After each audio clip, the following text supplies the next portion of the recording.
Pessoal, boa tarde. Mais um seminário online do programa de pós-graduação.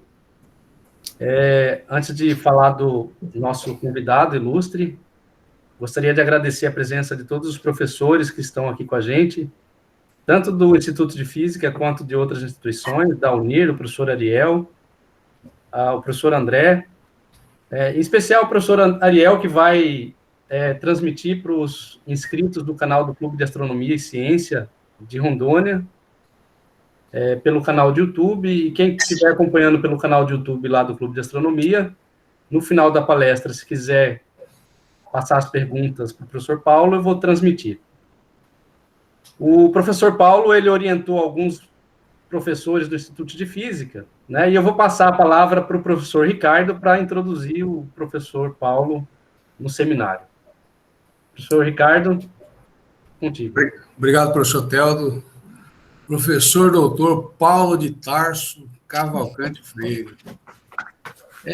Tem que falar do professor Paulo de uma forma bem resumida, porque se fosse falar dele, a gente ia ficar muito tempo aqui, né? Falando a respeito de todos os trabalhos que ele já desenvolveu.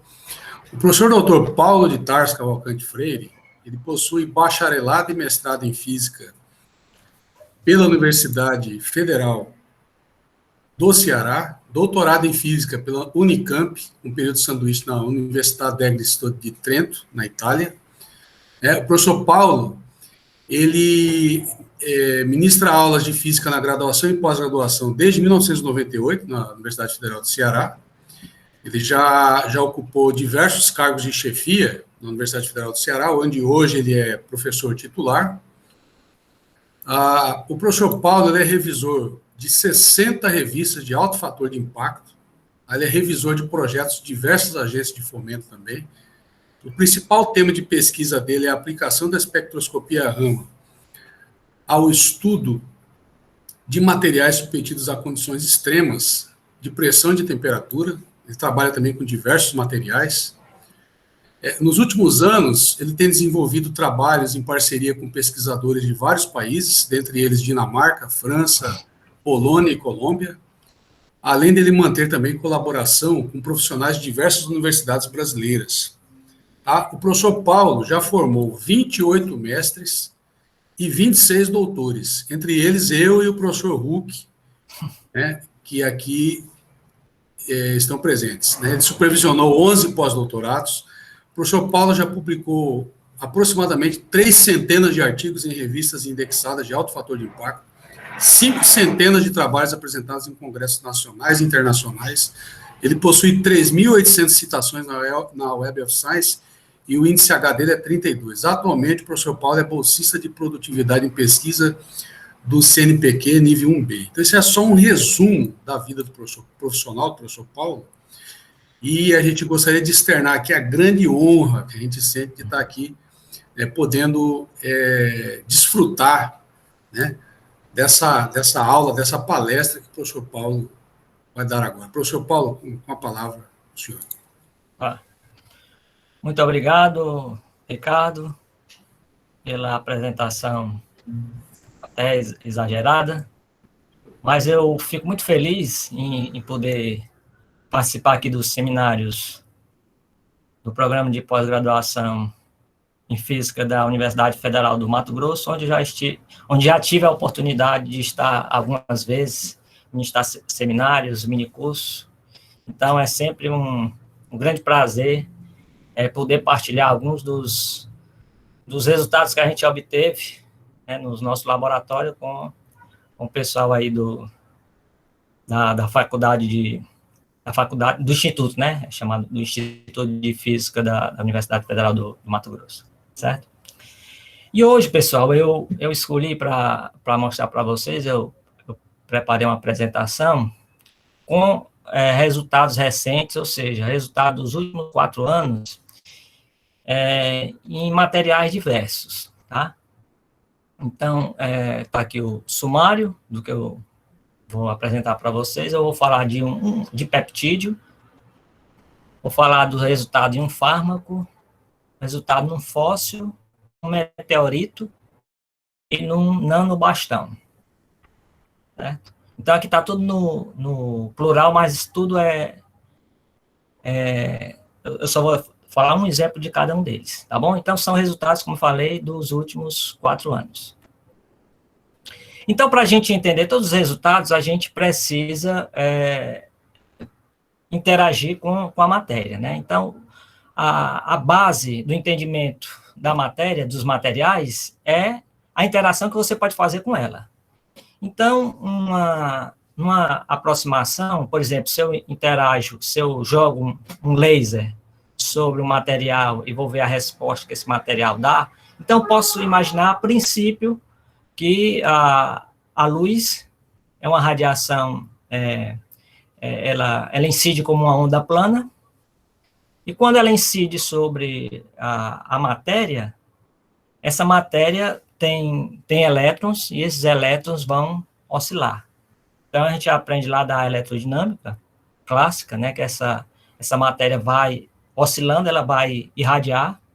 Então, ela irradia através de momento de polo elétrico, por quadrupolos elétricos, por dipolo magnético, etc. Então, aqui nessa figura, eu estou fazendo a representação de um campo elétrico e magnético que estão se afastando de uma fonte, né? Então, existe uma distribuição lá que tudo isso a gente pode conseguir entender utilizando a eletrodinâmica clássica, né?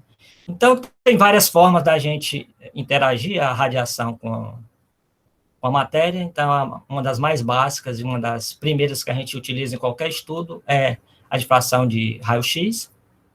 Então, a difração do raio-x a gente admite, como o Bragg fez há mais de 100 anos, que os íons ou moléculas servem como centros espalhadores, e utilizando uma formuleta absolutamente banal, a gente consegue entender muita coisa do material, principalmente relacionada aos planos de difração desse material, né? Então, utilizando a lei de Bragg, uma coisa, repito, absolutamente banal, a gente consegue ter um bom entendimento da matéria. E esse entendimento pode vir de forma um pouco mais sofisticada. Por exemplo, se a gente fizer espalhamento Raman, né, a gente tem que ter um entendimento sobre alguns aspectos quânticos da matéria, né? Fundamentalmente, no espalhamento Raman, a luz interage com elétrons, e você vai ter uma luz espalhada, que é resultado da diferença de energia entre níveis vibracionais, né? Então, no esquema aqui do Feynman, eu posso imaginar espalhamento com emissão de fônons ou absorção de fônons. E a seção de choque para esse espalhamento é dada, a gente pode conseguir de uma forma rigorosa ou de uma forma precisa, digamos assim, através da teoria de perturbação quântica, né? Teoria de perturbação de segunda ordem ou de terceira ordem, depende dos objetivos da gente. E a intensidade de todas as bandas Raman a gente pode obter como alguma coisa proporcional a essa seção de choque. Ou seja, a gente pode ter um entendimento muito bom da matéria apenas utilizando alguns conceitos relativamente básicos de eletrodinâmica e de mecânica quântica. Então, vamos para as aplicações. Então, a primeira aplicação que eu queria mostrar para vocês era de peptídeo. Eu digo já o que é de peptídeo, mas antes é bom lembrar que no RNA, o ácido nucleico, o RNA mensageiro, ele tem uma série de bases nucleicas, né? É a uracilo, a citosina, a adenina e a guanina. Então, a cada 3 bases dessa, corresponde à produção de um aminoácido, né? Então, você, com o RNA, com a sequência de várias bases, você consegue sintetizar na célula uma série de aminoácidos. Então, nessa tabelinha eu apresento os aminoácidos proteicos, como a gente chama, e eles têm a característica de serem os formadores de todas as proteínas de todos os seres vivos. Então, se a gente consegue colocar esses aminoácidos de uma determinada sequência, a gente vai produzir diferentes proteínas. Então, praticamente todas as proteínas dos seres vivos são formadas a partir desses aminoácidos. Então, no passado, a gente fez um estudo de vários deles, e agora o que a gente está fazendo é estudar dipeptídeo. Então, dipeptídeo nada mais seria do que a união de 2 desses aminoácidos proteicos. Tá? Então, se eu tenho 2 aminoácidos e eu produzo uma ligação peptídica, ou seja, uma parte do íon carboxílico se une à parte do NH2, sai uma molécula de água e forma-se uma ligação que a gente chama de peptídica. Então, se você junta apenas 2, então isso é um dipeptídeo. Se você junta 3, é um tripeptídeo e assim sucessivamente. Uma proteína, geralmente, é de 100 aminoácidos, é um peptídeo de 100 aminoácidos para cima, tá bom? Tipicamente. E só que o estudo desses compostos, obviamente, é um pouco complicado, por quê? Porque nós temos vários átomos envolvidos, vários átomos, várias moléculas. A gente lembra lá da mecânica quântica que a gente consegue resolver de uma forma precisa o átomo de hidrogênio. A gente tem uma solução lá pelos polinômios associados de Laguerre, etc. A gente obtém a energia, tudo resolvendo a equação de Schrödinger. Mas se a gente for tentar resolver o átomo de hélio, ou seja, 2 elétrons, aí eu já preciso utilizar um método aproximativo. Agora, vocês imaginem a gente tentar entender as propriedades elétricas ou eletrônicas de uma molécula como essa aqui, e as propriedades vibracionais de um sistema que é composto por várias moléculas desse daqui, que se repete indefinidamente, que seria um cristal. Então, até 1964, realmente não havia solução, e em 1964 foi inventada essa teoria do funcional de densidade, que se baseia em 2 teoremas, que eu vou falar aqui rapidamente, eu não vou entrar em detalhes, mas ele diz que o potencial sentido pelos elétrons de um determinado sistema pode ser representado por um funcional da densidade eletrônica. E a energia desse estado fundamental é um funcional da densidade, cujo valor mínimo é obtido para a densidade exata.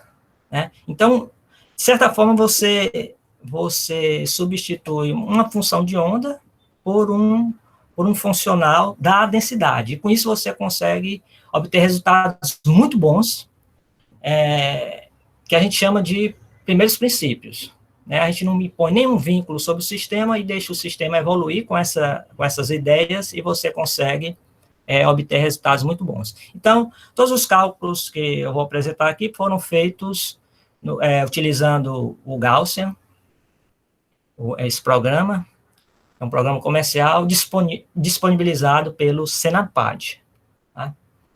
Então, os dipeptídeos, alguns deles são bastante interessantes pelo fato de que, quando eles se cristalizam, eles produzem determinados canais, nanocanais. E nesses nanocanais, se eles foram produzidos em solução aquosa, esses nanocanais estão parcialmente cheios de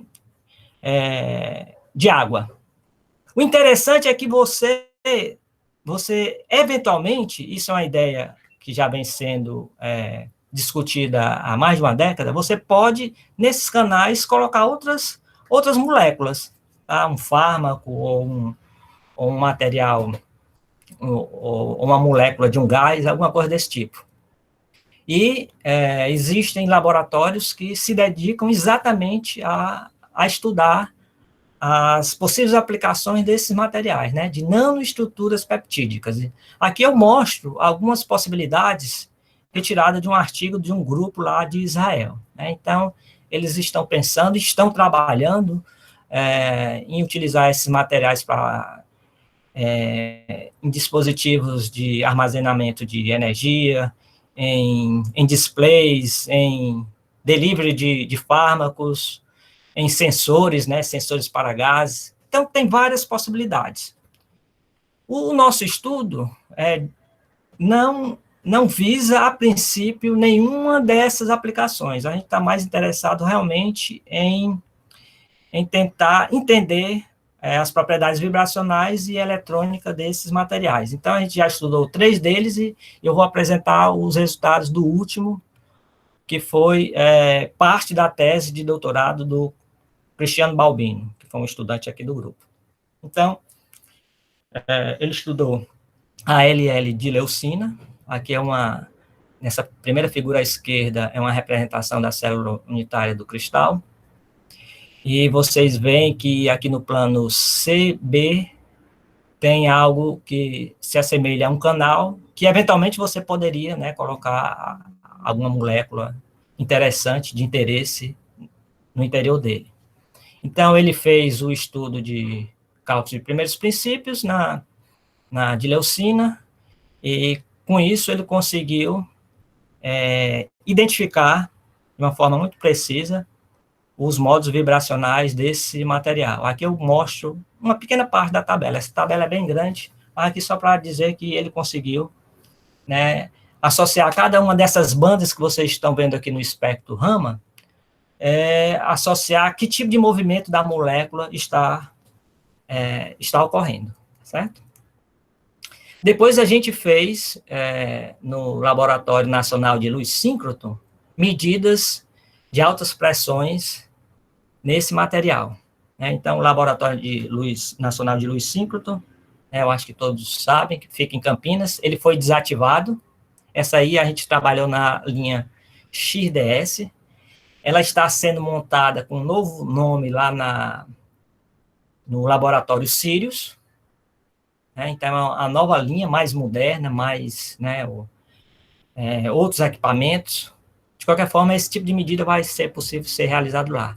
Então, em linhas gerais, esse experimento consiste num raio-x que sai lá do síncrono do Wigler. Ele passa por um espelho. Esses espelhos são lixas de platina, rênio e silício, né? E desse espelho ele vai para um monocromador. O monocromador são cristais de silício de alta pureza, altíssima pureza, cortados em determinadas direções. Então, isso consegue selecionar uma linha pura de raio-x, e, novamente, passando por um espelho focalizador, ele vai em direção à célula de pressão, onde no interior se encontra a amostra que a gente quer estudar. Então, a gente fez o projeto e foi aprovado, e a gente conseguiu estudar esse material, a LL de leucina, e conseguimos observar um resultado bastante interessante, que foi o seguinte: acima de 4 gigapascal, os picos de difração eles se alargam bastante, e a gente associa esse alargamento exagerado exatamente a uma amorfização do material. Ou seja, a gente acredita que, por conta daqueles canais, as moléculas vão se fechando em torno dele e o cristal perde a sua periodicidade translacional. Tá? Então, acima de 4 gigapascal, esse material sofre uma amorfização. Né? E essa amorfização, e se eu continuar aumentando a pressão, aí que ele fica mesmo amorfo. Então, esses resultados, parte desses resultados foram publicados no ano passado, né, pelo Cristiano e a equipe. Então, agora eu vou falar de um fármaco. Esse fármaco eu diria que é um dos mais utilizados no mundo todo, que é o captopril. Então, qualquer pessoa acima de 50 anos, como eu, já eventualmente se deparou com a necessidade de utilizar esse fármaco para o controle de pressão. Então, a história dele é bem interessante. Foi um médico brasileiro, Sérgio Henrique Ferreira. Ele descobriu que do veneno da jararaca existia ele tinha um efeito de potencializar a bradicinina. A bradicinina é um hormônio que ajuda a manter a pressão sanguínea em níveis normais, digamos assim. Tá? E desse veneno foi isolado esse peptídeo. É um peptídeo com 9, diferentemente do que eu apresentei anteriormente, que era um dipeptídeo, aqui é um peptídeo com 9 aminoácidos. Né? Ele tem um nome especial, teprotide, né? E ele se mostrou um excelente inibidor da enzima conversora da angiostensina. Essa angiostensina, ela é uma substância que tem a função de fechar as artérias, principalmente as artérias menores. Ora, se as artérias são fechadas, o que é que isso acontece? Aumenta-se a pressão. Então, essa substância, então, ela tem o efeito exatamente de inibir a ação da angiostensina, de tal forma que você consegue manter a pressão arterial em níveis aceitáveis. E em 1975, a substância realmente aqui do estudo, o captopril, ele foi sintetizado a partir desse peptídeo, que é essa figura, que essa representação da molécula mais à direita, que é bem mais simples do que o peptídeo. Então, o captopril, ele se cristaliza numa estrutura ortorrômbica, com estrutura P21221, e essas são algumas das dimensões das ligações de hidrogênio, e a gente sabe, né, quem estuda material orgânico sabe que é importantíssimo as ligações de hidrogênio para manter a estabilidade da estrutura. Então, esse trabalho foi desenvolvido pelo Daniel Linhares, que concluiu o seu doutorado agora em fevereiro. E nessas moléculas, de uma forma geral, elas podem apresentar algumas conformações diferentes. Então, esse ângulo ômega, aí quando é mais ou menos próximo de 180, a gente chama isso de conformação trans. Se esse ângulo está próximo de 0 graus, essa conformação é chamada de cis. Então, o Daniel fez um estudo, né, com cálculos de primeiros princípios, DFT, e percebeu que, de fato, a conformação trans é a mais estável energeticamente, né? Embora a gente também tenha um vale aqui associado à conformação cis, mas a energia mais baixa que a gente consegue tanto para o captopril em solução aquosa quanto na solução gasosa, na fase gasosa, é a trans. Então, o Daniel também fez um estudo da parte eletrônica dessa molécula, né, estudou os orbitais HOMO e LUMO, né, só lembrando que o que se chama de HOMO é o orbital molecular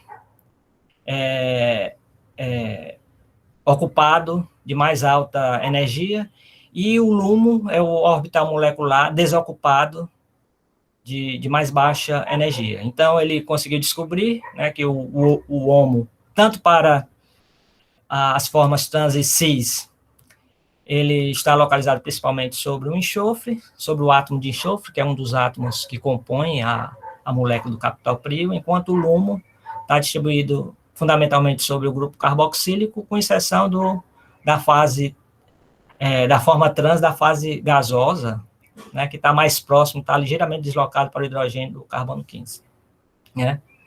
E apesar da conformação trans ser energeticamente mais favorável, a conformação cis, ela tem um parâmetro que é denominado índice eletrofílico, né? Ele possui esse parâmetro maior, então significa que ele é mais reativo. Tá? Então, esse trabalho foi publicado na semana passada, quer dizer, na verdade vai sair no número de dezembro do Journal of Molecular Structure, mas já está disponível aí no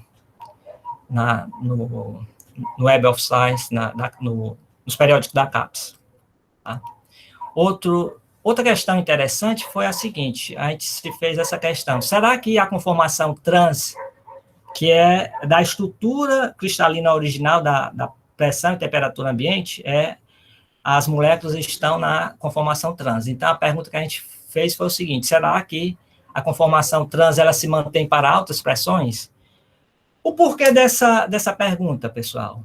É o seguinte, estudos realizados há aproximadamente 15 anos atrás, mostraram que quando eu parto daquele cristal, que todas as moléculas estão na forma trans, se aumenta a temperatura acima de um determinado valor, a estrutura muda e, além disso, o capital Prio passa da conformação trans para a conformação cis. Então, a questão que a gente levantou foi, será que também isso aconteceria com altas pressões?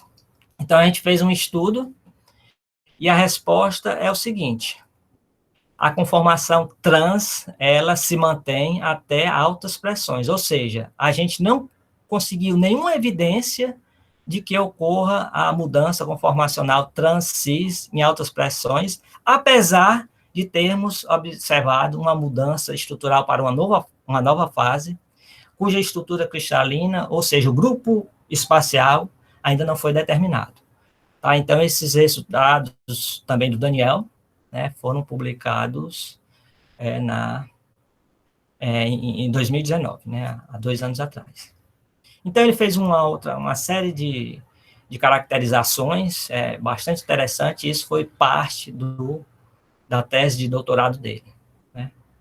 Mas aqui, como eu pensei em apresentar resultados de vários materiais, eu vou parar no capital Prio por aqui. Agora, o estudo vai se referir a um material de 130 milhões de anos. É um fóssil, tá? Então, só para contextualizar um pouco, no sul do estado do Ceará, na divisa com Pernambuco e Piauí, existe uma região chamada Chapada do Araripe. Então, nessa região existem muitos fósseis de várias espécies animais e vegetais do período Cretáceo. E eles têm aproximadamente 130 milhões de anos. Isso aconteceu porque, nessa época, o continente africano estava se separando do continente sul-americano, né, a Gondwana, como eles chamavam. Né? Então, nessa separação, ficaram corredores de água do oceano que iam até o que hoje a gente chama de Chapada do Araripe.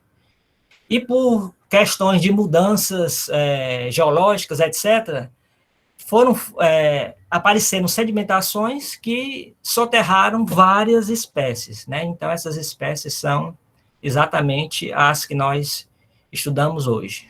Né? Eu digo nós, são os paleontólogos de uma forma geral. A gente estuda um outro exemplar. O interessante é que, para se produzir um fóssil, eles precisam passar por um complexo processo geoquímico.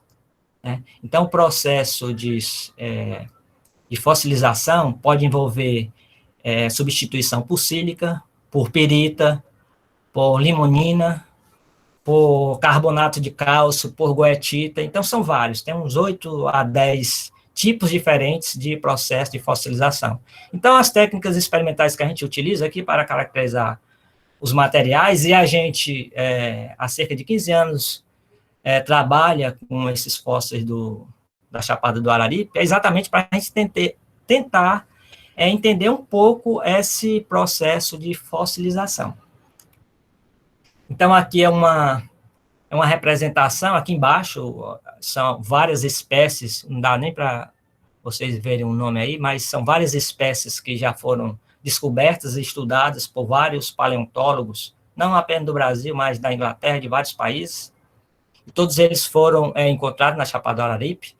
Aqui à direita eu tenho um corte, um corte estratigráfico da Chapada do Araripe, com as suas várias formações. Então, os materiais que nós estudamos ao longo do tempo foram da formação Romualdo, formação Ipubi e formação Crato. Hoje eu vou apresentar o resultado de um camarão da formação Romualdo e da formação Ipubi. E aqui embaixo é um peixe chamado Rhacolepis buccalis, que foi o primeiro fóssil que a gente estudou alguns aspectos dele, né? Embora ele fosse muito estudado, essas técnicas de difração de raio-x e absorção infravermelho conseguiram ainda fornecer alguns resultados interessantes. Mas não vou falar dele, eu vou falar dos camarões da formação Ipubi e da formação Romualdo. Só para vocês terem uma ideia, pessoal, essa figura aqui embaixo, eu não sei se vocês estão conseguindo ver direito, mas tem um homem com uma enxada na mão, ele está fazendo uma escavação. Então, esse buraco aqui deve ter de 7 a 8 metros de profundidade. Então, nesses buracos é que se consegue obter os fósseis, né? Então, geralmente, eles estão envoltos, né, numa parte mais sólida de sedimento que protegeu, aliás, o fóssil, né, durante esses milhões de anos até chegar até a gente, certo? Então, os fósseis do Araripe, de fato, são um dos melhores em termos de preservação encontrados no mundo todo até hoje, tá? Mas agora eu vou falar um pouco desse fóssil do camarão da esquerda, que é da formação Ipubi, e do camarão da direita, que é da formação Romualdo. Então, a gente fez análise com infravermelho, né? E a gente consegue observar algumas bandas e entender o significado delas. Por exemplo, essa mais à esquerda, em torno de 500 a 600 centímetros a menos 1, está associado a um modo de vibração do íon PO4. Então, esse é um grupo característico do fosfato. E o fosfato é originário da hidroxiapatita, ou seja, da estrutura sólida do fóssil, a gente consegue enxergar os íons PO4, a vibração, através do infravermelho. Mas tem outras bandas. Então, essa aqui em torno de 1.400 centímetros a menos 1, a gente chama de Ni3 do céu 3. Então, isso é um modo de estiramento antissimétrico, é um modo muito particular desse grupo de átomos, que a gente consegue observar no infravermelho com uma intensidade bastante razoável. E esse CO3 vem exatamente do carbonato de cálcio, né? Então, esses fósseis, o processo de fossilização envolveu parcialmente a calcificação, ou seja, o cálcio se precipitou dentro do fóssil, substituindo a matéria, geralmente a matéria orgânica. Tá? Geralmente o fóssil, o sedimento, o material que a gente chama de sedimentar, ele substitui a matéria orgânica. Um resultado complementar feito lá pela equipe do professor Amauri, também aqui do departamento, foi microscopia, EDS, etc., foi encontrar a fluorapatita, né, que é um tipo de apatita, agora envolvendo também o flúor. Então, isso é um resultado bastante interessante, porque até a época desses primeiros resultados nesse camarão do Ipubi, não se sabia que o flúor entrava como um elemento químico importante na produção do fóssil, né? Então, isso foi um achado bastante interessante. E esse trabalho desses dois camarões, eles fazem parte da pesquisa de doutorado da Olga Barros, que é uma estudante de doutorado do programa de pós-graduação em geologia, né, da física, em geologia, né? Mas foi feito em parceria com vários professores aqui do Departamento de Física, e com isso a gente conseguiu contribuir para um melhor entendimento exatamente para esses processos de fossilização. Então, como uma espécie de resumo bem rápido desses dois fósseis, a gente pode dizer que na formação Ipubi, parte do material fóssil foi substituído por óxido de silício, pirita e sulfeto de zinco, além, obviamente, do carbonato de cálcio, como eu mostrei lá no espectro de infravermelho, e, de uma forma geral permitiu uma melhor preservação do espécime.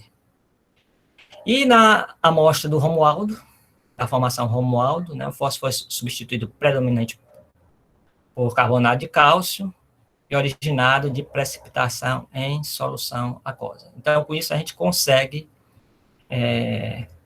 mapear as diversas substâncias que contribuem para o processo de fossilização de várias espécies da Chapada do Araripe, né? Então, a gente tem vários resultados, isso aqui é só para ilustrar, foi um dos últimos que nós obtivemos no nosso laboratório. Uma questão interessante, pessoal, que envolve vários tipos de materiais é a questão do polimorfismo. Então, a gente sabe que, na natureza, os cristais, eles podem se cristalizar em 7 diferentes sistemas cristalográficos, né? E associado a esses 7 diferentes sistemas, a gente pode associar 32 grupos pontuais e 230 grupos espaciais, ou seja, todos os cristais que existem na natureza, ou que a gente vem a fabricar, eles podem ser colocados entre esses 230 grupos espaciais. O interessante é que um mesmo material, ele pode se solidificar em diferentes grupos. Então, aqui o exemplo que eu dou é o óxido de silício. Então, o óxido de silício pode virar quartzo, pode ser coesita, tridimita ou cristobalita. Aqui é um diagrama de fase, pressão, temperatura, que mostra a região de pressão e de temperatura no qual o quartzo é estável, a coesita é estável, etc. O beta-quartzo, então tem várias formas. Então, esse é um problema muito importante na física do estado sólido, o polimorfismo dos materiais. E a gente utilizou essa ideia para estudar um meteorito em particular. Então, eu vou falar da motivação, que é o seguinte, não foi eu estou apresentando aí o meteorito Murchison, que caiu na Austrália, ele é muito importante, mas não foi esse que eu estudei, não. Mas é interessante eu destacar alguns aspectos desse meteorito, que são o seguinte. Primeiro, foram observados no seu interior diversos aminoácidos. Vocês lembram que uma das primeiras coisas que eu falei aqui foi aquela tabela dos aminoácidos proteicos. Então, praticamente todos aqueles aminoácidos proteicos que formam as proteínas de todos os seres vivos foram encontrados no interior desse aminoácido. Além disso, outros menos comuns, como a isovalina e a xantina, também foram encontrados. Aqui eu mostro uma representação da molécula da glicina, da alanina e da xantina. E interessante que, do ponto de vista energético, tanto faz o aminoácido ser da forma L quanto da forma D, então são duas formas, é possível você encontrar esses aminoácidos quanto à quiralidade, e por uma questão que não se sabe exatamente por quê, todos os aminoácidos que formam as proteínas dos seres vivos na Terra são da forma L. E o que é interessante é que o pessoal descobriu que nesse meteorito existem as formas D e a forma L, mas existe um ligeiro excesso de 9% da forma L, né? Isso aí pode dar pano para as mangas para uma longa discussão a respeito da origem da vida. Mas eu não vou me ater a esse aspecto. O que eu vou querer mostrar para vocês é apenas um aspecto relacionado ao polimorfismo de um outro meteorito, né? Então, existe uma longa classificação, que eu não vou entrar em detalhe, eu vou passar aqui essa transparência, mas é importante falar que existe uma classificação particular relacionada, quase todas as classificações estão relacionadas com a quantidade de ferro contido no material. Então, o meteorito que eu vou mostrar para vocês, os resultados exatamente desse grupo L, que tem uma quantidade total entre 20% e 23% de ferro em sua constituição, tá? Esse é só o aspecto que eu gostaria de destacar aqui, para a gente avançar. E eu vou falar exatamente do meteorito Paranaíba, né? Ele caiu em 1956, nessa cidade, nesse município, aliás, que pertence ao Mato Grosso do Sul. E, por coincidência, nessa época não tinha Mato Grosso do Sul, caiu no Mato Grosso, né? Então, isso é um meteorito mato-grossense, tá? Que a gente estudou nos últimos 2 anos. Então, ele tem algumas características interessantes, como 22,6% de ferro, o que o coloca na categoria L. Um aspecto importante, pessoal, é o seguinte: a olivina é uma solução sólida de dióxido de silício e ferro. Quando tem 100% de ferro, ou seja, não tem nenhum magnésio, e quando ela não tem ferro, ela só tem magnésio e óxido de silício, chamado fosferita. De uma forma geral, quando se aumenta a pressão, a olivina ela passa para outras fases de altas pressões, né? Ou seja, para outros polimorfos. Então, a próxima fase é a vadisleíta, que é a fase beta, e uma fase de mais alta pressão ainda é a ringodita, né? De silício com magnésio na fase chamada. Esse meteorito, Paranaíba, ao desconfiar o espaço, cuja pressão 70 gigapascal. E isso eles conseguem ver através da morfologia do meteorito. Entretanto, nas químicas feitas para a fase da olivina, interessante. A morfologia do meteorito está mostrando que ele sofreu altas pressões de impactos na sistema solar, enquanto que os resultados não mostram essa fase. Então, a gente resolveu fazer o seguinte: vamos dar uma olhada nesse material utilizando a espectroscopia Raman para ver se a gente não tem alguma surpresa positiva. Tá? Certo, aqui é só para dizer que, né, ele é choques acima de 70 gigapascal. Aqui é só para mostrar a diferença entre a célula unitária dessas várias fases, né, da olivina, valdisteíta e da ringodita. Então, a gente foi fazer análise com espectroscopia Raman e olha que resultado interessante. Essa linha, esse tracejado vermelho, aponta para as bandas associadas à olivina. São modos bem característicos em 822 e 854 centímetros a menos 1. Então, isso é bem conhecido da olivina, mas a gente foi tentando olhar outras regiões e em outras regiões a gente encontrou picos Raman em 844, 798 centímetros a menos 1, que são exatamente associados à ringodita. Tá? Então, são picos bem intensos. Tá? Em alguns locais. Então, isso mostra que realmente essa fase de altas pressões da olivina está presente no meteorito e não foi conseguido ser observado anteriormente, exatamente porque a técnica não era apropriada para a sua observação. Bem sutil, né? Mas a gente resolveu fazer um mapa de uma região do meteorito, que são os resultados preliminares, e na próxima mostra um mapa compósito de todos eles. Né? A gente tem SO3, a olivina, que é a solução sólida que eu mostrei para vocês, e a ringodita. Então, vocês veem que tem regiões que realmente a ringodita é dominante. Então, por isso a gente conseguiu mostrar de uma forma contundente a existência da fase de altas pressões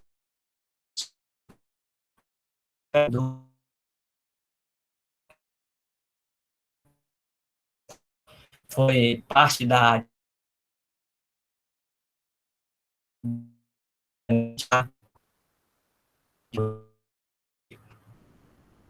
e para encerrar, eu já falei aqui num material lá da biologia, um material da farmácia, um material da paleontologia, um material da meteorítica.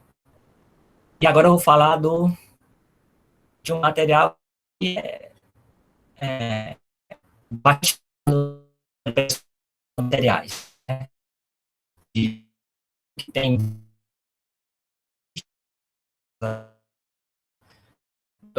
fotocatálica, etc.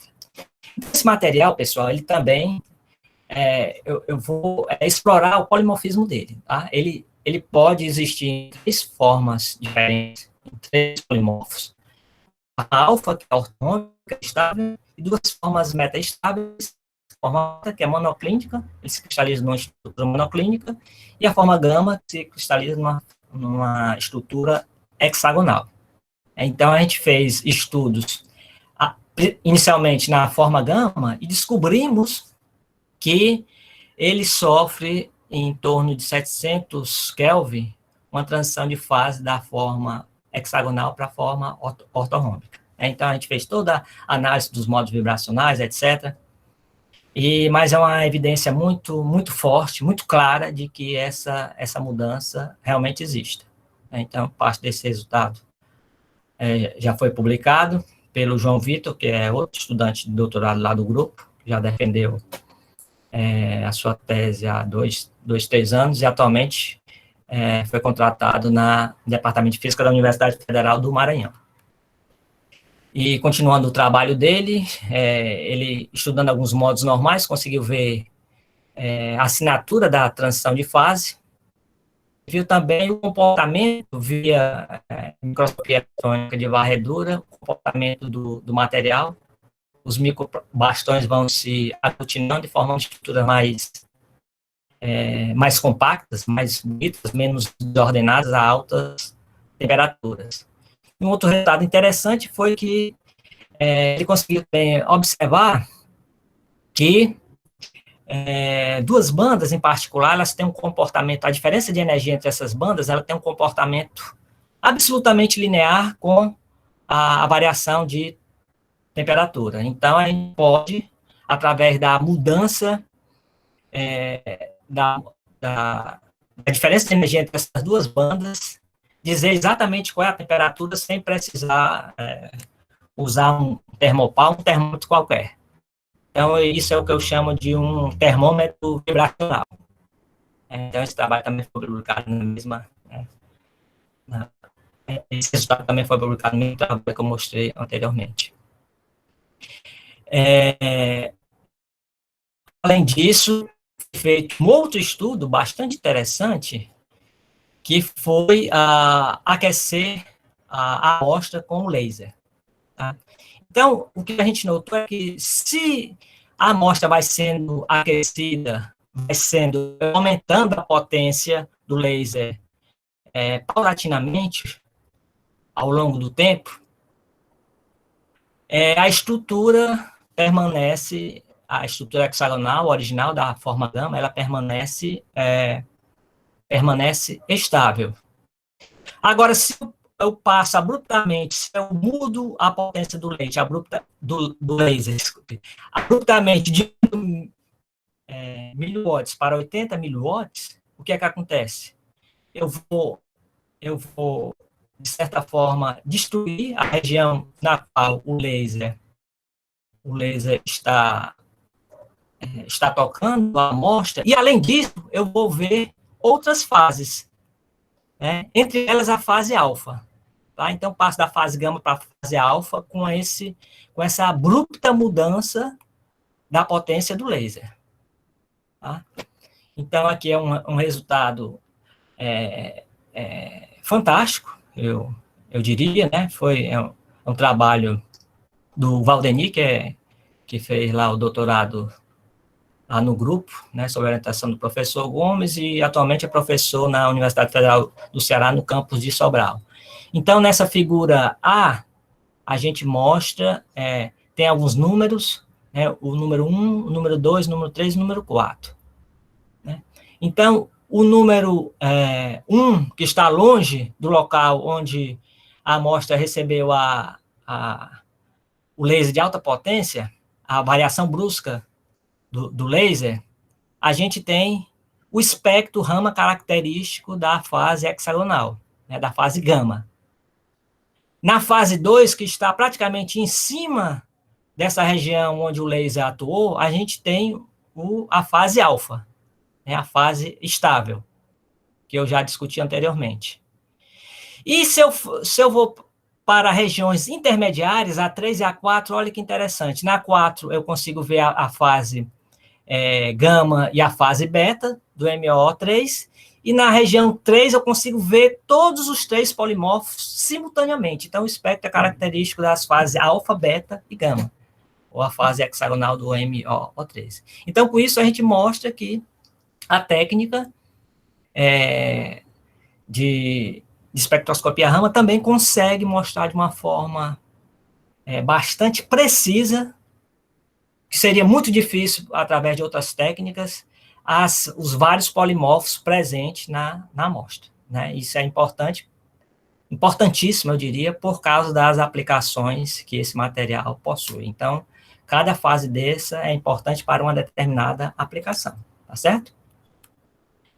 E a gente também fez um estudo da fase alfa, partindo da fase alfa, agora colocando como pequena impureza o cobalto. Então, quando a gente coloca cobalto, a gente vai aumentando a porcentagem de cobalto, então a gente vê que a célula unitária vai se contraindo, e além disso, deixa eu ver a figura aqui, além disso, a gente consegue ver que a morfologia da amostra, ela fica bastante modificada quando eu vou agregando aos poucos cobalto na minha estrutura. Então, quando eu tenho 0% e 1% de cobalto, a superfície dos bastões do dióxido de molibdênio, ele aparece como partículas irregulares, mas para 3 e 5% a formação de placas bidimensionais. Então, a gente estudou os modos vibracionais desse material, tanto por Raman com infravermelho. Esse trabalho aqui envolve o pessoal também lá do Piauí, né, o professor Cleânio, o professor Bartolomeu, a professora Gardênia. É um trabalho bem amplo, e a gente conseguiu, né, ver a dopagem em função da frequência de alguns modos, e com isso, baseado em outros trabalhos, e com a frequência de alguns modos específicos, determinar a distância do molibdênio e do oxigênio indiretamente, né, através de uma relação como essa que eu apresento aqui. Então, esse trabalho foi aceito na semana passada, e talvez saia esse ano ou no próximo ano. Então, com isso, pessoal, eu queria encerrar aqui, e eu procurei mostrar para vocês resultados tanto em amostra de peptídeo, de fármaco, de fóssil, meteorito e nanomateriais. Importante, o resumo geral que eu gostaria de deixar com vocês é que a gente está utilizando técnicas físicas, ou seja, para eu ter um entendimento dos resultados, eu preciso saber eletrodinâmica e preciso saber mecânica quântica, né, para eu interpretar os resultados apropriadamente. Mas eu posso aplicá-los em diferentes áreas do conhecimento, que foi isso que eu tentei mostrar para vocês, né? No caso aqui, na bioquímica, na farmácia, na paleontologia, na meteorítica e na ciência de materiais, tá certo? Ou seja, essas técnicas que a gente tem, que a gente estuda, que a gente utiliza para estudar material, a gente pode, a princípio, aplicar em diversas áreas do conhecimento, tá? E os agradecimentos, obviamente, para as agências financiadoras, FUNCAP, CAPES, CNPq, e o Senapad, que permite que a gente faça os cálculos pesados lá de DFT com as suas facilidades. E, obviamente, eu agradeço a todos vocês por terem assistido e por terem me dado a oportunidade de mostrar esses resultados. E eu estou aqui disponível para perguntas que vocês queiram fazer, tá certo? Obrigado, Ricardo. Obrigado a todos.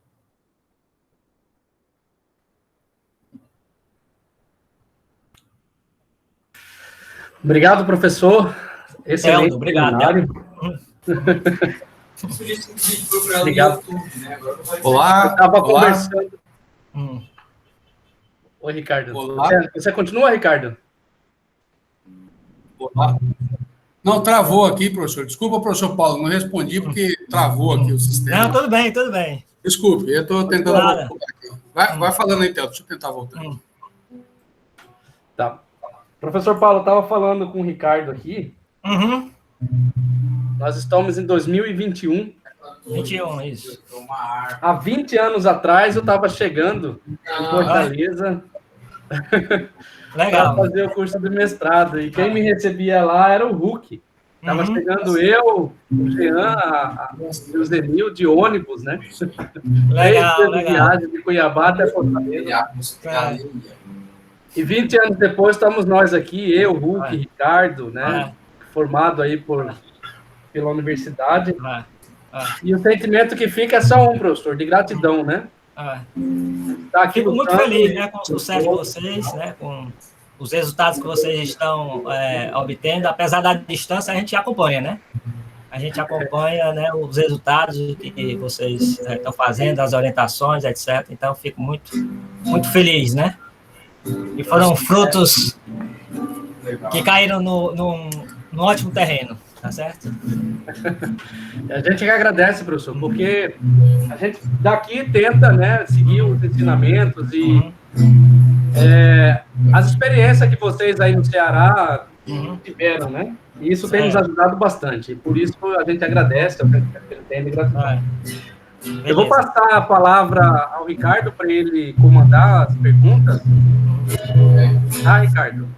Tudo bem, tudo bem. Não sei como você vai fazer, se vai fazer pelo chat, abrir... A gente pode abrir aqui pelo chat, quem quiser fazer pergunta pelo chat, fica à vontade, pessoal. Eu leio aqui no chat, ou se preferir fazer ao vivo para o professor também, com a câmera ligada ou desligada, fica à vontade aí. Quem quiser fazer a pergunta diretamente para o professor, ou se quiser colocar no chat, a gente acompanha.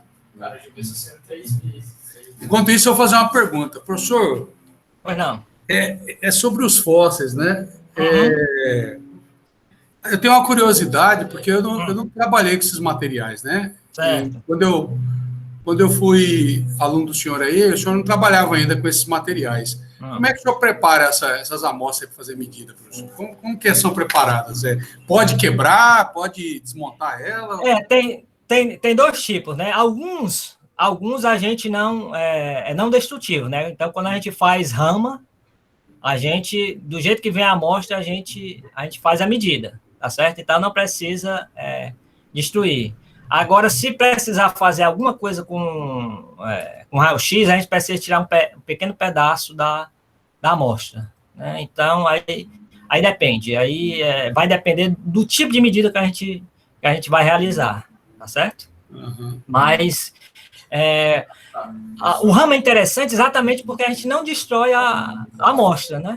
Então, a gente pode, do jeito que ela chega, a gente coloca debaixo do microscópio, né? A gente faz micro-ramo e a gente obtém os resultados. Tanto ela quanto o meteorito, né? Então, tem meteoritos que a gente já fez medida nos 3 deles, né? Eu mostrei de um, mas tem alguns que a gente tem pedaços muito pequenos, né? Então, e a pessoa que fornece, às vezes não quer nem que a gente destrua, quer receber de volta, né? Fornece para a gente fazer a medida e quer receber de volta, então a gente tem que... O ideal é fazer medidas não destrutivas, é isso que a gente tenta fazer na maioria das vezes, né? Mas às vezes precisa destruir um pouco a amostra. Tá certo. E aí, pessoal, alguma pergunta? Ricardo, eu tenho uma pergunta. Tá. Professor, a minha pergunta talvez possa parecer simplória. Não existe pergunta simplória, todas são importantes. Mas é de alguém que não conhece muito de rama. Certo.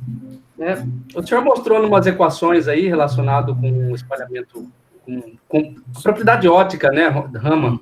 A equação parecia mais uma equação de suscetibilidade. Isso implica que o rama ele tem uma resposta não linear quando interage com a matéria? Não, ele pode ter.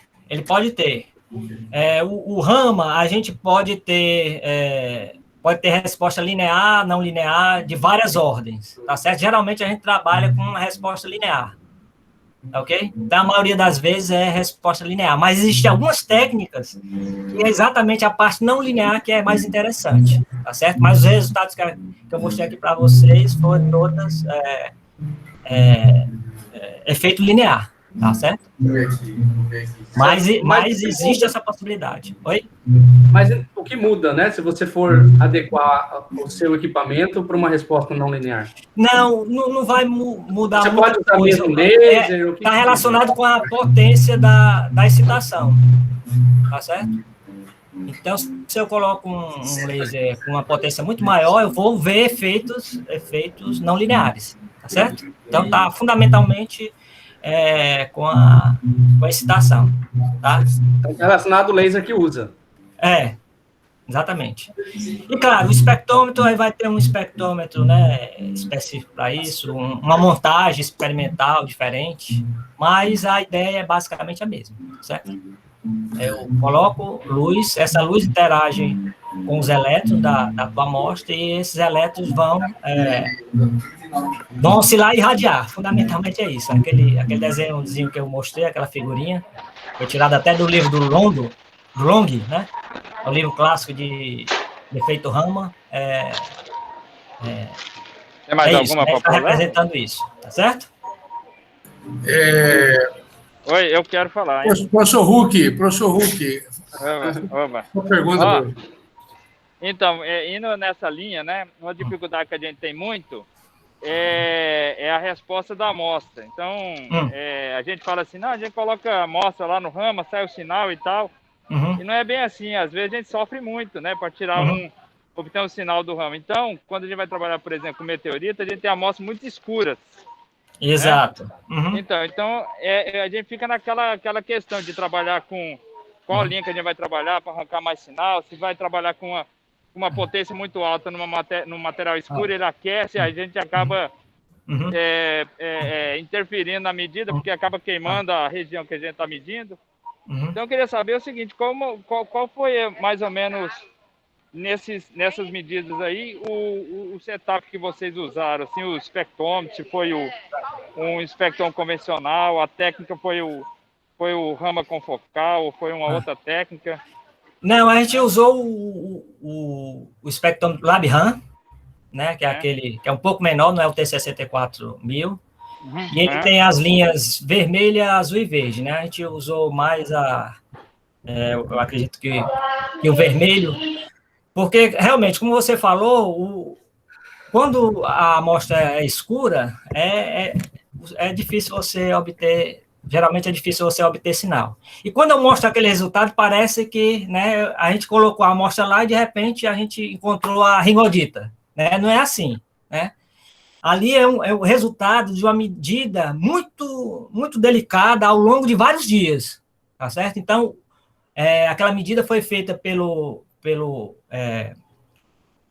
aluno de mestrado e pelo Bruno Abragaro, né, que vocês conhecem, né, que está na Universidade Estadual do Ceará, né? Então, eles passaram vários dias tentando localizar, um trabalho hercúleo mesmo, né, a região onde ia obter o sinal. E depois de obter o sinal da olivina, na expectativa de obter o sinal da ringodita, foram procurar adicionalmente. Então, ali é um trabalho realmente bastante duro, né? Quer dizer, ali é muito suor para você obter aqueles espectros, né? A gente mostra aqui, né? Parece que, pronto, eu coloquei a amostra lá e saiu a ringodita e tal. Não é bem assim, tá? Então, meteorito, para você obter sinal e resultados interessantes, tem que ralar, tá? Tem que ralar bastante, certo? Já no fóssil não precisa muito não, né, professor? No fóssil. O fóssil é um pouco mais fácil, porque ele tem regiões mais claras e tal, e o carbonato de cálcio eu posso olhar com infravermelho, né? Mas o meteorito escuro é um pouco mais complicado. Mas dá para fazer, né? Como vocês viram ali, né? Aquele mapa, né? Raman, né? Feito com as bandas características da olivina, do piroxênio e da ringodita, é belíssimo, né? Ali é um resultado realmente fantástico. Eu acho os mais bonitos. Legal. É mais ou menos isso mesmo, porque o pessoal que vai tirar mesmo o sinal para ver, né? A gente quer resultado, né? É um trabalho realmente, assim, de instrumentalista, né? O cara tem que ser um bom instrumentalista para conseguir uns bons resultados. Uma coisa que a gente fala aqui é justamente isso, que a gente precisa de pessoas que têm essa capacidade, né? Não só a parte da análise, que é claro, né? A gente precisa de gente que entenda o que tá saindo lá da amostra, mas também de gente que consiga tirar resultado, né? Porque às vezes a resposta está lá e a gente não consegue tirar a resposta. Exatamente. Né? Por falta, talvez, de perícia também, de técnica, de conseguir os melhores resultados no instrumento. Né? Isso aí é uma coisa importante, porque às vezes a gente não vê esse background, né? esse fundo, não dá muito valor, né, no trabalho que o instrumentalista está lá, né, para fazer, exatamente, pra conseguir o resultado para a gente. Exatamente, exatamente, Hulk. Muitas vezes, quando a gente, né, numa apresentação dessa, né, a gente pensa que colocou a amostra lá e obteve o resultado, e não é assim, né? Então, todas elas, a maioria delas tem, né, você tem que preparar, tem que ver, tem que fazer teste com várias linhas, tem que tentar entender qual o resultado, às vezes tem luminescência. Então, é um trabalho delicado, né? Não é você colocar... Você não é simplesmente um técnico, né? A pessoa que faz a medida não é simplesmente um técnico, ele é uma pessoa capacitada, né? Quer dizer, ele tem conhecimentos gerais sobre vários assuntos da física e tem que utilizar esses conhecimentos para tirar o melhor resultado possível, né? Da sua amostra. Exatamente. Né? Para saber interpretar o que está vendo ali. Às vezes o cara está vendo isso errado ali, se enganando. É verdade. Exatamente. É isso mesmo. Realmente, a gente tem que valorizar muito o pessoal que está lá no instrumento também, né? Sem dúvida, sem dúvida. Sem também desmerecer todo mundo que analisa, que verifica, sabe que a bichinha lá está falando para a gente. Mas isso aí, eu acho legal isso. Eu sou fã demais da técnica, né? O senhor me fez ser um fã demais dessa técnica. Valeu. O senhor, o Josué, para mim, Rama responde as perguntas do universo, né? Só saber tirar a resposta, né? Mas isso tanto aí, muito obrigado aí. Nada. E tanto viu, você está complementando o Hulk. Tem um espectrômetro Rama e um laser lá no Perseverance, né? Nesse último rover que está lá, que chegou em Marte, ele está fazendo teste, né? Não sei se já começou, né?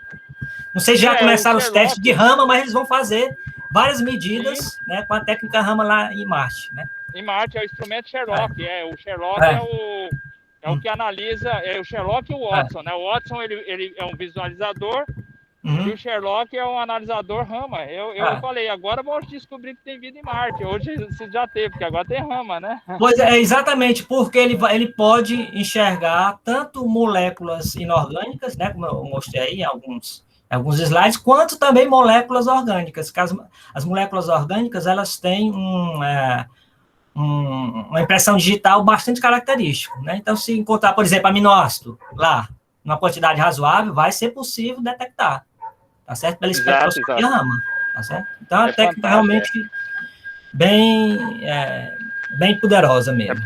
É bem poderosa. Embora ainda estão analisando as atmosferas dos planetas pela absorção de infravermelho, eu também já vi alguém tentar achar o espalhamento inelástico das atmosferas de exoplanetas. Eu falei, esse espalhamento inelástico, estão querendo achar Rama também, né? Vindo de estrelas, do espectro de estrelas de outro sistema solar para descobrir a composição química de atmosferas de exoplaneta, né? Então, exatamente. A gente que é fã da técnica fica maluco mesmo, mas eu não posso falar muito porque eu sou um ufanista da técnica. Fica emocionado, né, Hulk? Eu me emociono, sim. Eu acho fantástico. Ô, professor, obrigado aí. Nada, é isso. Professor Paulo, obrigado, Hulk. Professor Paulo, tem uma pergunta aqui no chat. Júnior, você pode fazer a pergunta diretamente, professor Paulo? Por favor. Olá, Júnior. Ele está sem microfone, que ele disse. Ah, tá sem micro, tá. Então, ele perguntou aqui, o Júnior Gonçalves, professor, ele é aluno nosso aqui, estudante do doutorado. Ele está perguntando, essa fase que o senhor mencionou, Rigodita, né? Demonstra que o material sofreu altas pressões na formação. É algo que é observado em outras amostras de meteoritos? Ele está perguntando. Certo. Como eu falei, o pessoal faz essa análise através da morfologia da superfície dos meteoritos, né? Então, eles calculam que, com uma determinada morfologia, eles tenham sofrido uma determinada quantidade de pressão durante o choque, né? Então, existem outros meteoritos que isso aí já foi observado. E qual é a causa desses choques? Então, no começo do sistema solar, acredita-se que havia o movimento dessas pedras, que ainda não tinham formado os planetas, era muito mais caótico e tinha muito mais choques, né? E dependendo da velocidade relativa, né, tinha choques que produziam pressões muito grandes. Então, isso aconteceu em outros meteoritos, que já foram estudados. Esse, em particular, o pessoal, pela morfologia da superfície, acreditava que tivesse sido choques acima de 75 gigapascal. E a descoberta da ringodita comprova, de certa forma, o que os geólogos sabiam, né, o pessoal que trabalha com meteoritos, sabiam só olhando a morfologia. Agora a gente está mostrando de uma forma precisa, né, contundente. Existe a ringodita ali, e ela só existe porque o meteorito sofreu choques realmente bastante intensos. Obrigado, professor. Nada. Ricardo, antes de passar a palavra para o Asaf, queria registrar aqui que o professor José Alves está acompanhando a gente pelo YouTube e dizer que ele está na minha lista já para fazer um convite para ele dar uns seminários para a gente aqui também, viu? Professor José Alves, lá da Federal do Ceará, do grupo do professor Paulo. Exato. Especialista em pressão. Exatamente. Está na lista, viu, Zé Alves? Vai receber meu e-mail em breve. Então, professor Paulo, tem mais uma pergunta aqui. O Asaf Ribas, da Federal de Rondônia. Asaf, você quer fazer a pergunta diretamente, professor Paulo? Opa, estão me escutando, hein? Aham, sim, Asaf. Fica à vontade. Sim. Prazer. Prazer é tudo meu, professor, eu estou entrando nessa linha de pesquisa agora, né, com a utilização da espectroscopia Raman. E eu gostaria de saber o que inspirou, o que o levou a utilizar essa técnica, né, para basear os seus estudos. Nos vários materiais? Isso. Certo. Então, na verdade, o professor Jorge Faria falou há pouco, professor Huck, falou há pouco que desde o doutorado, né, desde o mestrado, aliás, né, desde o mestrado começou a trabalhar com a técnica e se apaixonou e tal, e utiliza até hoje. Desde a iniciação científica, tá certo?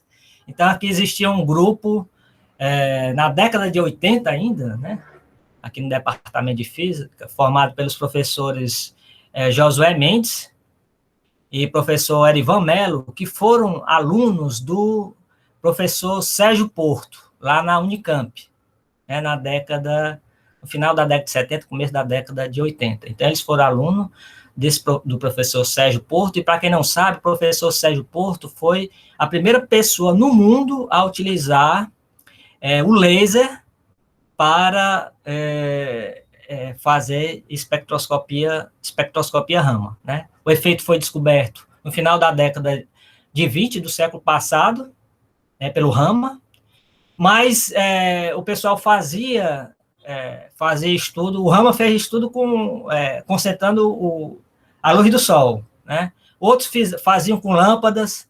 Então, a utilização do laser foi uma transição de fase de primeira ordem no estudo de materiais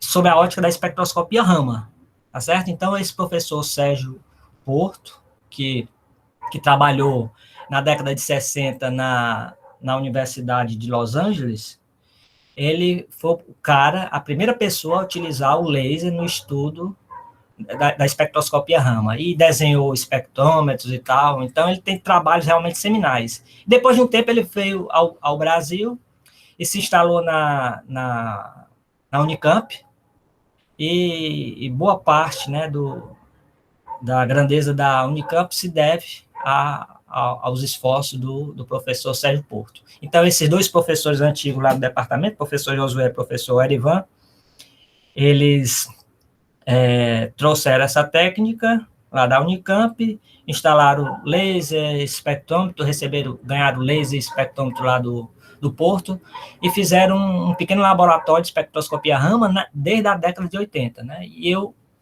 por um acaso, fui um dos estudantes de iniciação científica desse grupo, então eu continuei toda a minha jornada científica, digamos assim, trabalhando com essa técnica, né. Quer dizer, na verdade, no meu doutorado eu utilizei basicamente luminescência, mas usei só marginalmente, né, a técnica. Mas depois, quando eu voltei, quando eu terminei o doutorado e voltei para a Universidade Federal do Ceará, então eu comecei, né, a trabalhar com essa técnica, e a gente trabalha até hoje. Então, na verdade, é uma técnica que lá no nosso departamento trabalha umas 6 a 8 pesquisadores, né, então sou apenas um entre vários, né, o professor José Alves, como o professor Teldo falou há pouco, é outro, né, e tem outros, né, tem o professor Ayala, o professor Gomes, o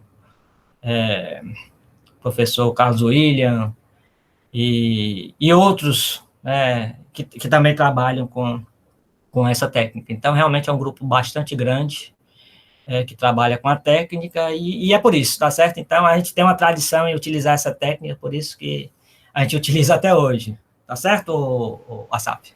Doutor, muito obrigado, hein? Nada. Professor Paulo, e como está o grupo hoje lá do Raman em quantidade de alunos assim, de iniciação científica, mestrado, doutorado, com essa pandemia? Como é que o senhor está gerindo o laboratório lá? Como é que está sendo? Rapaz, está sendo um pouco difícil, exatamente por essa dificuldade, né, por essa dificuldade do pessoal frequentar o laboratório. De qualquer forma, os alunos estão frequentando assim aos poucos, né? Não pode, tem toda uma regras que tem que ser seguida, né? Não pode ter mais de um aluno, né, no laboratório, eventualmente no máximo 2, para ajudar a montar um experimento, alguma coisa desse tipo, tá? E todas aqueles cuidados, né, de limpeza, etc. Mas isso trouxe uma grande dificuldade, porque logo depois que começou a primeira onda, né, ainda no ano passado, a universidade foi praticamente fechada, então passou vários meses sem ninguém frequentar os laboratórios, né? Então, aí quando os laboratórios ficam muito tempo parados, o que é que acontece? Não. O que é que acontece?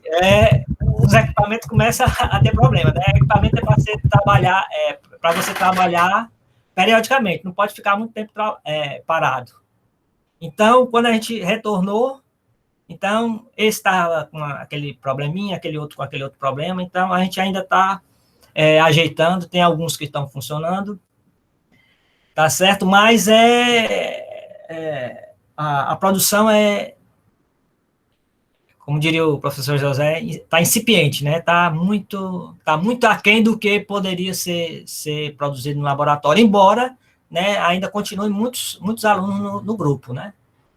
Tanto todos os professores têm vários estudantes, né, de mestrado, doutorado, mas a gente está com dificuldade realmente de gerenciar, né, as medidas por causa exatamente das limitações, né, no espaço e também dos eventuais problemas que surgirem nos equipamentos. Obrigado, professor Paulo. Não. Pessoal, e mais alguma pergunta, professor Paulo? Alguém mais tem mais alguma questão? Espero que o pessoal do Clube de Astronomia tenha gostado, né? Pelo menos aquela parte ali dos meteoritos, né? Então, é legal que mostra, né? Que uma técnica experimental pode ter uma ampla gama de aplicações, né? Teldo, vê se no YouTube aí tem questões para o professor Paulo, aí no chat do YouTube. De repente alguém deixou alguma ou pergunta lá no chat. Eu acho que deve ter pergunta lá também. Imagina. No chat do YouTube aí, do pessoal está acompanhando a astronomia. Estou vendo aqui, Ricardo.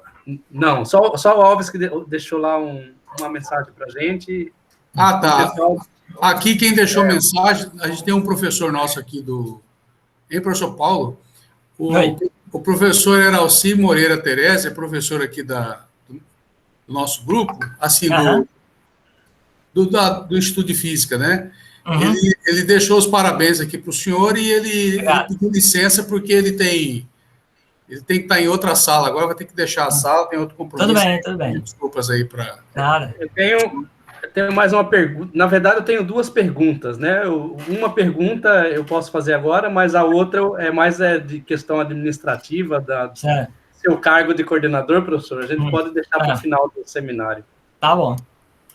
Mas a pergunta técnica que eu tenho é o seguinte: o senhor falou que o Raman ele pode ser usado para calcular ótica não linear, fazer medidas não lineares também, né?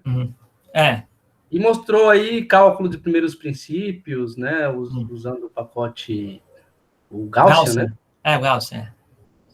Esses pacotes computacionais de cálculos ab initio, eles fazem cálculo de primeira ordem ou de segunda ordem também fazem? Bicho, eu não sei, eu não vou te saber explicar isso não, viu? Ou te responder isso não, Teldo. Tá certo? Mas realmente eu não saberia.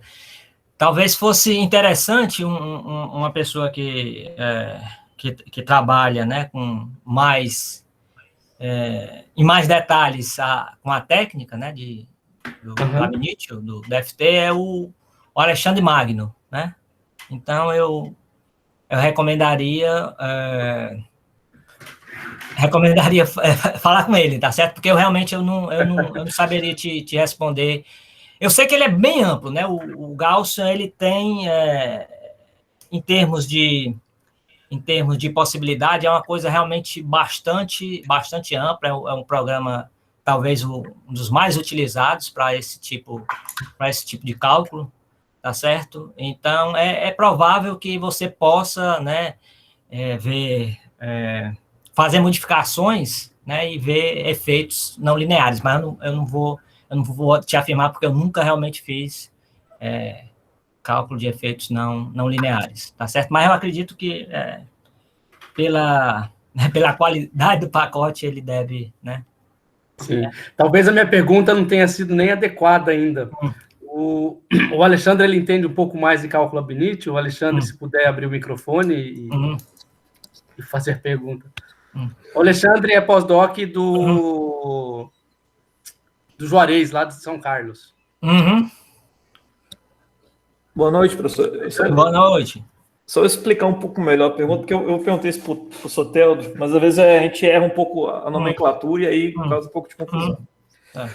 O que eu estudei do Raman, que eu lembro que a gente pode simular o Raman como se fosse uma perturbação de terceira ordem, por exemplo. Então, exatamente. Você tem a luz, depois você tem a emissão, a absorção de um fono, e depois você tem a emissão da luz, por exemplo. Certo. Então, esse seria o que eu chamaria de Raman de primeira ordem, mas acho que o termo não é correto. O que eu perguntei para o Teldo como se fosse segunda ordem é quando a gente tem, por exemplo, a gente absorve um fono e depois emite o fono para manter o momento, quando tem transição na banda de condução, de um estado de condução que varia o momento, né? Então, já pega aqueles fônons que tem momento diferente de zero. Certo. E aí, eu queria saber se esses pacotes de FT hoje eles já contemplam esse processo de dois fônons ou se não. Eu não sei te responder, viu, Alexandre? Realmente. Não, eu sei. Então, pronto. Hulk. O Hulk já deve até ter feito esse cálculo aí. Quanto expressa o trabalho em primeira ordem e o Gaussian também, para quando você quer tirar o Raman, né? Mas se você quiser uma coisa mais bruta, quando você pegar os dados que saem tanto do Gaussian quanto do quanto expresso, por exemplo, você pode pegar as funções de onda e depois ali tentar traduzir alguma coisa. Mas a princípio o programa, o pacote, né, já é feito para te passar só o Raman de primeira ordem. Quem quiser trabalhar com ordem superior, ele pode tentar aprimorar o pacote, né, para puxar mais informação. Mas o que eles dão é o centro da zona de Brillouin quando vai mexer com o Raman, né? Você pode talvez fazer o seguinte, fazer um espectro de fônons, e no espectro de fônons você tentar tirar mais informação, mas se você quer diretamente tirar o Raman, ele só vai tirar no centro da zona de Brillouin. Não sei se talvez o CASTEP, um professor aqui que utiliza também para cálculos, faz cálculos diversos, né? Que é o professor Valder, ele elogia muito o CASTEP. Eu não saberia dizer se ele poderia fazer esses cálculos, né? Ele disse que ele elogia tanto que diz que é bem superior a todos os outros e tal, mas eu nunca utilizei, então realmente eu não sei, né? Mas seria uma possibilidade, né? Se você tem esse interesse, aí poderia tentar se informar com pessoas que trabalham com CASTEP para ver se esse tipo de cálculo pode ser feito por ele, né? Por esse. Tá certo? Obrigado, professor. Nada. Esclareceu bastante. Obrigado. Professor Edson, ele tem uma pergunta. Edson, você está aí ainda? Sim, Ricardo. Está me ouvindo? O Edson, pode falar diretamente, professor Paulo. Oi, professor Paulo. Oba. Bom, primeiro eu queria agradecer a palestra, excelente palestra. Tá? Eu, apesar de trabalhar com o Raman, eu gosto da técnica, é excelente aqui para analisar materiais, né? O professor Hulk, inclusive, acho que semana passada fez uma medida para meus alunos ali de um material nanocompósito. Então, eu estou analisando lá, Hulk. Tá bom? Obrigado aí pela ajuda. E outra coisa que eu acho que é importante que o senhor colocou aí foi na primeira pergunta do professor Hulk, né? Mostrar a importância do experimental, né? Um trabalho, às vezes você faz ali, você pega só o gráfico, aí o cara analisa só o gráfico, para você chegar naquilo, às vezes, você necessita de muito trabalho ali, é muito esforço, né? Suor ali.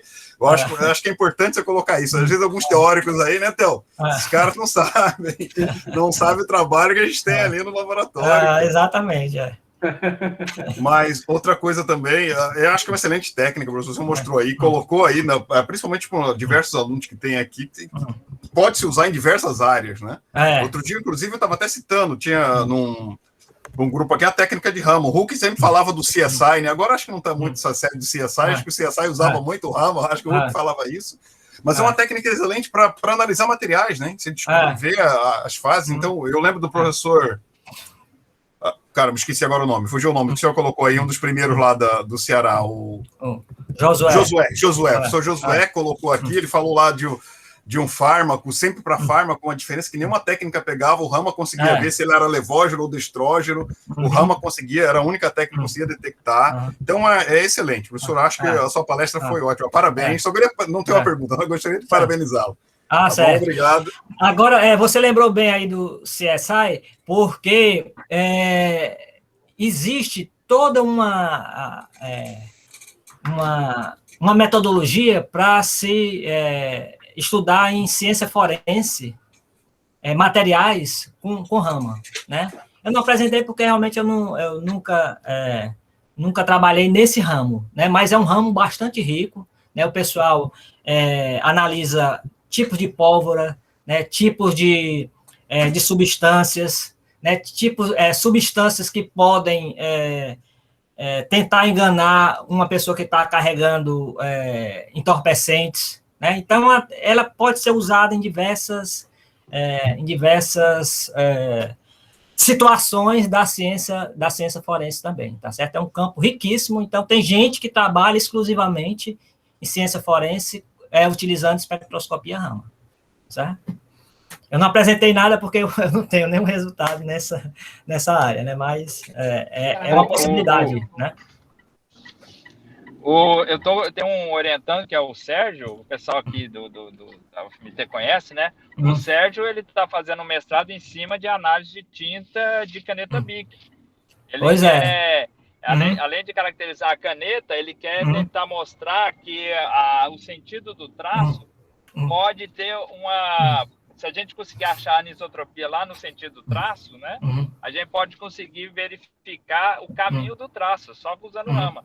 Até agora a gente está estudando ali, ver se a gente consegue achar essa anisotropia, porque quando a caneta passa, né, ela mecanicamente força as moléculas numa orientação. Então a gente está tentando ver essa anisotropia, porque aí o Raman conseguiria ver por onde passou a caligrafia da pessoa, né, o traço, né, o traço de caneta. Então é um método também de investigação forense, né? Exatamente. Eu vi esse exemplo que o Hulk deu, me fez lembrar um trabalho que eu vi num congresso há algum tempo, que foi utilizando exatamente o Raman para determinar a tinta de uma apólice de seguro, né? Então, uma apólice feita há algum tempo, que não tinha computador, né? O cara fazia no papel e tal, e ficava lá no banco uma cópia e ele ficava com a outra, né? Aí ele apareceu lá para receber, sei lá, 400 qualquer coisa, e o banco dizia que era só 100, e ele mostrou lá a apólice, aí o pessoal pegou, né? Aí teve que ir para a polícia e tal, aí a polícia, né, os técnicos forenses, eles pegaram e tiraram o espectro Raman de várias partes da apólice. E o 4, tá certo? O triângulozinho que ele fez com 1, era uma tinta completamente diferente, embora a cor fosse a mesma, tá certo? O espectro Raman, né? O cara foi preso porque tentou burlar, né? Você pode burlar qualquer coisa, não pode burlar banco, né? Banco é o maior crime que você pode fazer, é querer dar um golpe no banco, né? Então, exatamente isso, né? Então, olhando o espectro Raman, as tintas, elas têm espectros bastante diferentes, tá? Então, a Bic que é feita aqui, eventualmente, a tinta é diferente da Bic que é feita lá no Japão e tal, né? Então, eles têm espectro bastante característico, isso você pode ver com a espectroscopia Raman, sem destruir o material, né?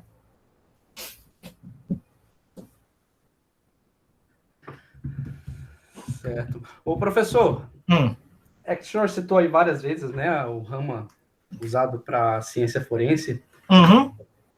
Qual a diferença do Raman que é usado para ciência forense e do Raman que é usado para uma ciência não forense?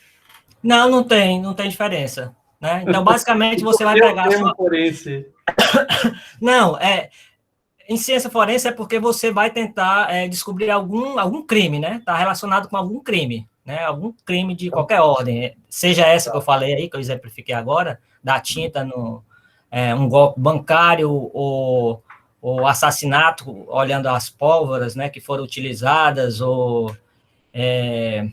enfim, qualquer entorpecentes, né, o uso de entorpecentes, você pode dizer qual é a origem de um determinado entorpecente, né, se tem uma determinada quantidade de uma substância que ela é misturada para tentar disfarçar o cheiro lá, quando chega nos aeroportos, né, para os cachorros não sentirem, tá certo? Então, você pode ter muitas informações apenas com o espectro Raman desses materiais, mas não tem diferença nenhuma, tá? É só então, você colocar a amostra... É só colocar a amostra lá sobre... Só colocar, né? Entre aspas, né? Do jeito que a gente falou, tem que tirar o sinal, né? Tem que, com paciência, tirar o sinal, né? O Raman que a polícia usa lá... Não, eu acho que você quer dizer, Telda, assim, que tem equipamentos específicos, o Raman é o mesmo. Mas você diz isso quer perguntar, o Raman que a polícia usa lá é o mesmo Raman? Ah, certo. Então, os espectrômetros que eles utilizam, geralmente é menos como é que eu diria? Não precisa ter um caminho óptico muito grande. Não precisa ser muito preciso. Por exemplo, normalmente eles usam portátil, né?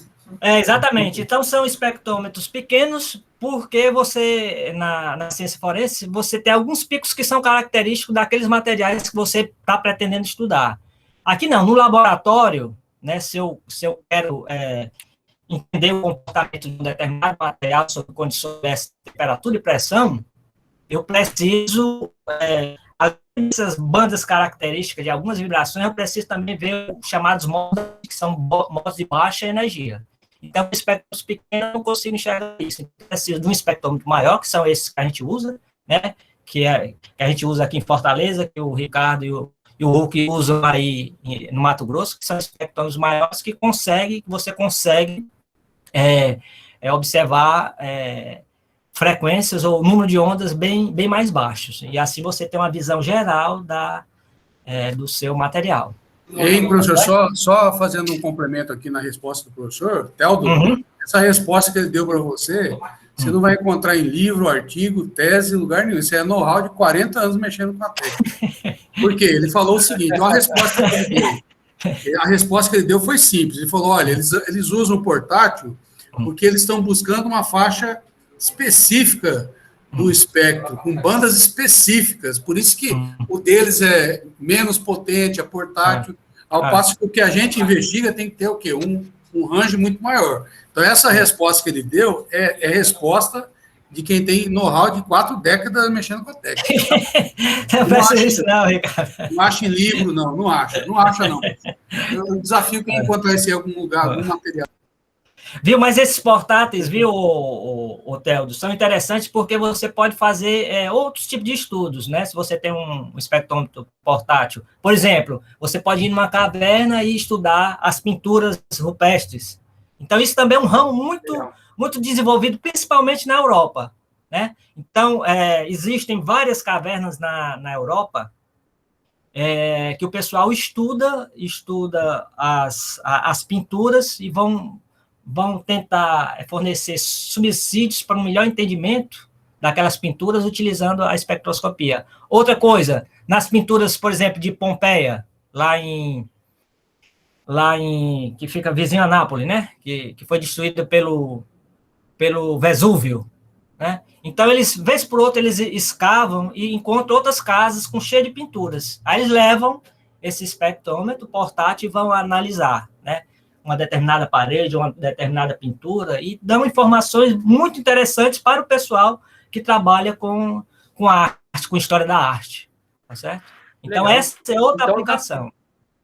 Já fica uma dica aí para o pessoal do ramo aqui, e até o final do ano, a FAPEMAT está lançando um edital universal, né? Já podia pensar num ramo portátil para estudar as pinturas rupestres lá de Jangada. Ô, Teldo, tem uma professora lá na geologia que tem não sei quantos, eu acho que ela tem uns 3 milhões no bolso da Petrobras para gastar. Eu já falei para ela, ó, compra tudo que você quer, de rama, portátil, rama grande, rama pequeno. Entendeu? Pois é, ainda mais ela da geologia, Luque. Não tem ninguém estudando as pinturas rupestres lá da Jangada. Eu sei que a física era legal, a física ter 3 ramas, 4 ramas, mas se tiver 3, 4 ramas na universidade inteira, para nós já tá bom, entendeu? Não precisa só ter 3, 4 ramas na física. Se tiver 3, 4 ramas na universidade inteira, já fica bom para nós, porque a hora que, às vezes o nosso é bom para uma coisa, aí o pessoal tem lá um FT rama que a gente não tem, a gente pode usar, ou eles colocaram lá um rama mais que a gente pode levar em campo, né, e pode aproveitar o deles. Então, eu acho que se tiver uma variedade boa de vários ramos, vários equipamentos espalhados na FMT, a gente, como cientista, a gente fica disponível aí. A gente tanto empresta o nosso, né, como, né, a comunidade faz essa rede, né, que a rede é importante, Não, se conseguisse... Convencer ela a comprar um nanorama, um rama acoplado ao FM. isso é geologia, Theo, geologia, calma aí, até pode, né? Mas eles estão querendo coisa mais específica. Viu, se conseguir, se existem essas pinturas, e se conseguisse um Rama portátil, realmente vocês dariam para fazer muita coisa, né? Porque a gente vê, sai números especiais dessas revistas especializadas, como o Journal of Raman Spectroscopy, números só com artigos relacionados, né, com pinturas, né, relacionadas com a arte, né? Rupestres ou antigas, né? Então, existem vários números, vocês podem pesquisar aí no periódico da CAPES, né? Olhar Journal of Raman Spectroscopy e olhar esses números especiais. Então, realmente dá para fazer muita coisa, né? Se conseguisse, eu acho que vocês teriam muita coisa realmente para... Então, um colega nosso... Pois é. Então, um colega nosso, o Pablo Monaico, trouxe fragmentos de cultura inca, indígena, né? Indígena lá do Peru. Peru é Inca, né? É Inca. Inca.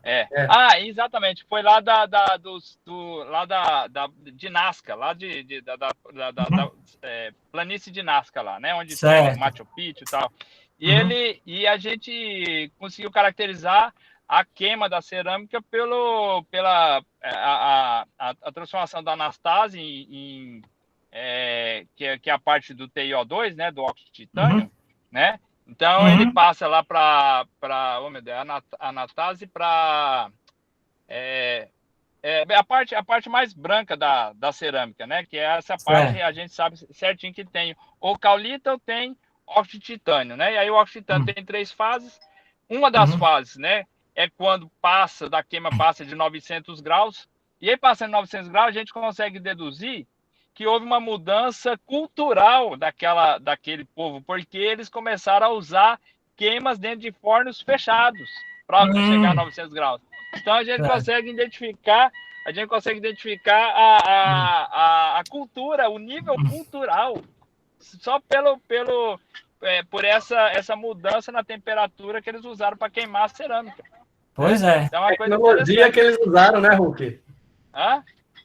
A tecnologia que eles usaram, né, naquela época. Sim, porque para chegar a 900 graus e queimar uma cerâmica, essa atmosfera que ele queima lá, inclusive as reações de óxido que tem também, só pode ser em atmosfera fechada num forno fechado.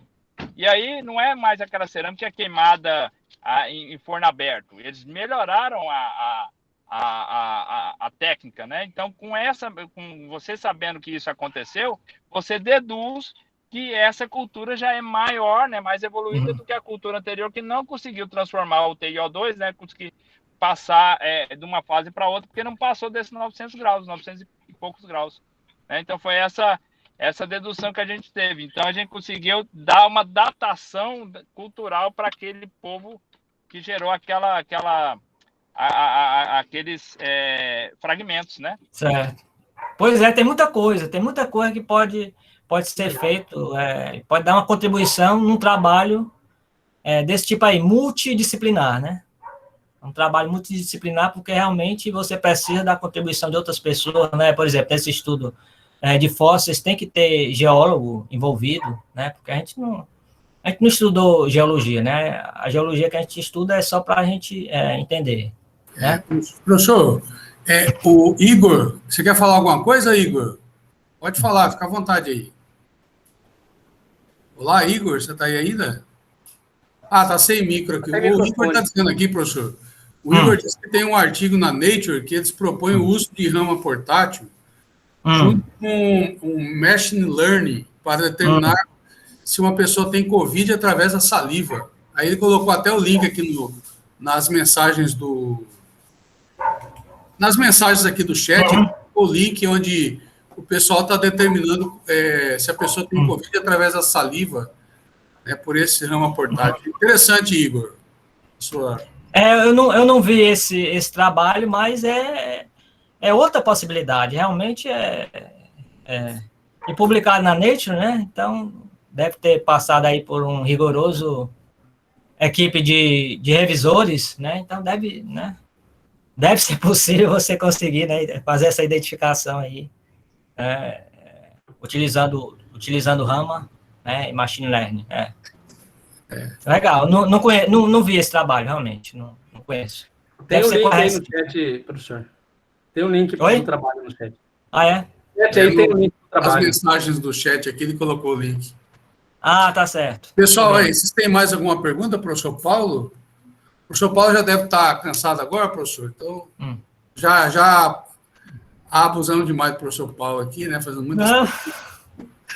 Desculpa aí, professor, é que o pessoal não, que é isso. empolgado, né, tem que aproveitar. Uma satisfação conversar aí com vocês, tentar... né? O pessoal aproveita muito, se deixar, o pessoal vai aqui até meia-noite. Então, pessoal, eu agradeço aí a presença de todos.